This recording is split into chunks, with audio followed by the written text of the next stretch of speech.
इनका पैटर्न समझ नहीं आता कि इसे ऊपर सॉल्व करें, इसे साइड से सॉल्व करें, इसे सॉल्व कैसे करें। मेरी रीजनिंग की स्ट्रेटजी बहुत ही सिंपल है। रीजनिंग में कुल मिला के हार्डली 15 से 20 पैटर्न है। कभी भी अगर आपको कोई नया पैटर्न दिखे ना रीजनिंग में, मॉक टेस्ट में या फिर किसी भी सेक्शनल टेस्ट में, ऐसे से रीजनिंग स्टार्ट से एंड तक फिनिश करने में कितना टाइम लगेगा, क्या हमें रीजनिंग के लिए पेड बैच लेना चाहिए या फ्री बैच से ये काम चल जाएगा, ऐसे बहुत सारे सवाल फ्रेशर्स के मन में रहते हैं। तो आज मैं इन सारे सवालों का जवाब देने की कोशिश करूंगा।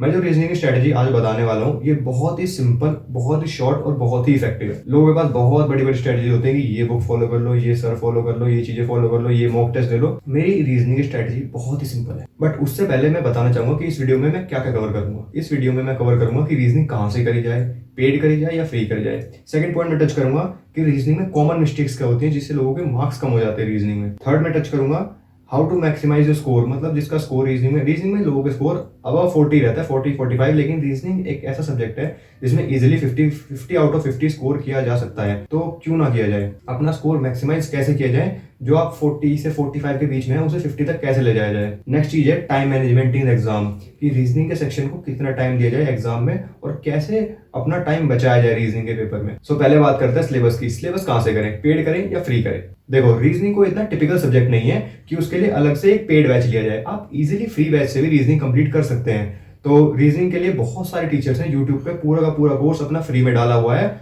उन्हीं सब टीचर्स में से मैं एक टीचर का नाम आपको रिकमेंड करता हूँ, अनुभव धनकर सर। अनुभव धनकर सर ने अपनी पूरी की पूरी रीजनिंग की प्लेलिस्ट ऑनलाइन यूट्यूब पे डाली हुई है और वो बहुत ही इफेक्टिव क्लासेस है। ट्रस्ट मी, मैं सबसे बेस्ट सोर्स आपको बता रहा हूँ रीजनिंग का। रीजनिंग में अनुभव धनकर सर से बढ़िया फ्री किसी ने भी नहीं पढ़ाया। इनकी 50 क्लासेस की प्लेलिस्ट यूट्यूब पे ऑनलाइन पूरी की पूरी पड़ी हुई है, आप जाके उसे चेकआउट कर सकते हैं। मैं उसका लिंक डिस्क्रिप्शन में दे दूंगा और पिन कमेंट में भी डाल दूंगा। अगर फिर भी किसी को चुलो और किसी को पेड क्लास लेनी हो तो पेड क्लास आप ले सकते हैं पीयूष वार्ष्णेय सर की, क्योंकि पर्सनली मैंने भी अपना जो सिलेबस है वो पीयूष वार्ष्णेय सर की क्लासेस से ही कंप्लीट किया है और बहुत ही अच्छे टीचर है। इनका पढ़ाया हुआ 2 साल पहले इन्होंने पढ़ाया था, उसके बाद मुझे कोई भी रीजनिंग की क्लासेज और कुछ भी लेने की जरूरत नहीं पड़ी। इवन मैं रीजनिंग की प्रैक्टिस भी बहुत कम करता हूँ, इनका पढ़ाया हुआ इतना अच्छा काम आ गया मुझे। मेरे पास रीजनिंग की कोई बुक भी नहीं है और मैं कुछ अलग से रीजनिंग की प्रैक्टिस भी नहीं करता। इन्होंने इतना अच्छा पढ़ाया है कि मुझे उसके बाद से, इनकी क्लासेस के बाद से कभी रीजनिंग की कोई बुक या कुछ नोट्स लेने की जरूरत पड़ी ही नहीं। मैंने खुद के नोट्स बनाए थे और वही बहुत इनफ है मेरे लिए। तो ये प्रॉब्लम आपकी सॉल्व हो चुकी है कि आपको पेड लेना है फ्री लेना है। मैंने दोनों आपके सामने रख दिए हैं। अगर पेड लेना है तो पीयूष वार्ष्णेय सर का लीजिएगा और अगर आपको फ्री पूरी रीजनिंग पढ़नी है तो अनुभव धनकर सर से पढ़िएगा। इनसे बेस्ट यूट्यूब पे फ्री किसी ने भी नहीं पढ़ाई है। सो ये तो बात होगी सिलेबस की। अब सेकंड पॉइंट मेरा जाता है कि सिलेबस के बाद अपना स्कोर कैसे मैक्सिमाइज करें। स्कोर मैक्सिमाइज होगा कैसे? स्कोर मैक्सिमाइज होगा प्रैक्टिस करके। और प्रैक्टिस कहाँ से की जाए? प्रैक्टिस के लिए लोग बहुत चीजें रिकमेंड करते हैं कि ये वाले मॉक्स, ये वाली बुक्स, ये वाले सेक्शनल टेस्ट। मैं सीधी चीज एक रिकमेंड करता हूँ कि आप जब फुल मॉक दें, फुल मॉक में आप रीजनिंग देंगे, रीजनिंग में 25 क्वेश्चन आते हैं प्री के।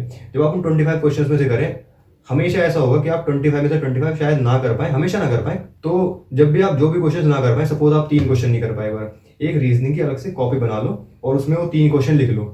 अगली बार जब आप मॉक दोगे तो उन 3 क्वेश्चन को पढ़ लो।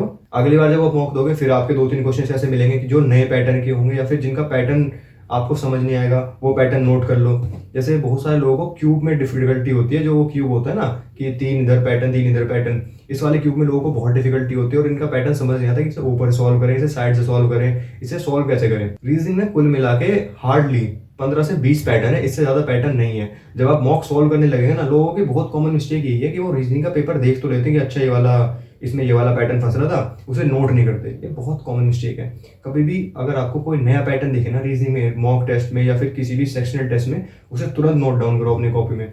और जब भी आप कोई भी नेक्स्ट टेस्ट दो, रीजनिंग का वो पैटर्न पढ़ गया, उससे आपका दिमाग खुलेगा। आप कभी कभी तो ऐसा हो जाएगा कि बहुत हार्ड पैटर्न होगा लेकिन आपने पहले से उसे पढ़ रखा होगा और आप देखते उस क्वेश्चन को सॉल्व कर देंगे। रीजनिंग की स्ट्रेटेजी अगर मैं एक लाइन में समरअप करूँ ना तो इतनी है कि रीजनिंग का सिलेबस पूरा करो, फिर जो सेक्शनल या मॉक दो उसमें से जो क्वेश्चंस है उन्हें एक अलग कॉपी में लिखो और अगली बार जब तुम मॉक दो या कोई भी कुछ भी सेक्शनल टेस्ट दो, उन्हें रीड करके मॉक दो। स्टार्टिंग में ऐसा होगा कि आपको हर क्वेश्चन लगेगा यार ये कैसे होगा, ये कैसा अजीब सा पैटर्न है, लेकिन जब आपके 10, 15, 20 मॉक हो जाएंगे और जब आप उन क्वेश्चंस को रीड करना स्टार्ट करेंगे, आपको एक पैटर्न दिखेगा कि यार ये तो रिपीट हो रहे हैं बार बार, ये मुझे लिखने की इस बार जरूरत नहीं है। तो अब आपने सिलेबस पूरा कर लिया, आपने प्रैक्टिस भी कर ली।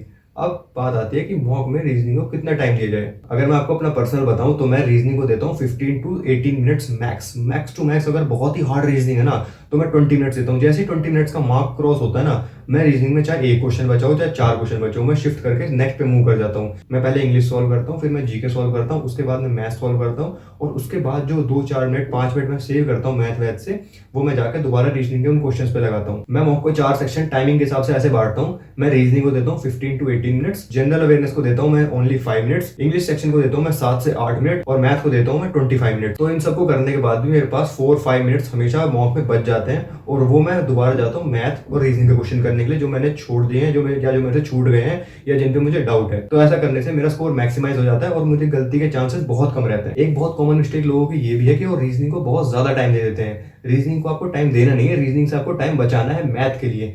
मैथ और रीजनिंग का भले ही वेटेज सेम हो, लेकिन रीजनिंग मैथ से कहीं ज्यादा आसान है। रीजनिंग का जो सेक्शन है वो दिया ही इसीलिए गया है कि उससे आप टाइम बचाएं और मैथ को ज्यादा टाइम दें। आपको रीजनिंग से टाइम बचाना है, ना कि उसे मैथ के इक्वल समझ के उसे उतना ही टाइम देना है। तो रीजनिंग में आपको फास्ट होना पड़ेगा। फास्ट होने के लिए आपको करनी पड़ेगी प्रैक्टिस, बहुत ज्यादा प्रैक्टिस। जो फ्रेशर्स हैं उन्हें मैं रिकमेंड करूंगा कि वो डेली 30 मिनट्स एक सेक्शनल मॉक पक्का दें। उस सेक्शनल मॉक पे जो अच्छे क्वेश्चन है, जो नए पैटर्न के क्वेश्चन हैं, उसे नोट डाउन करें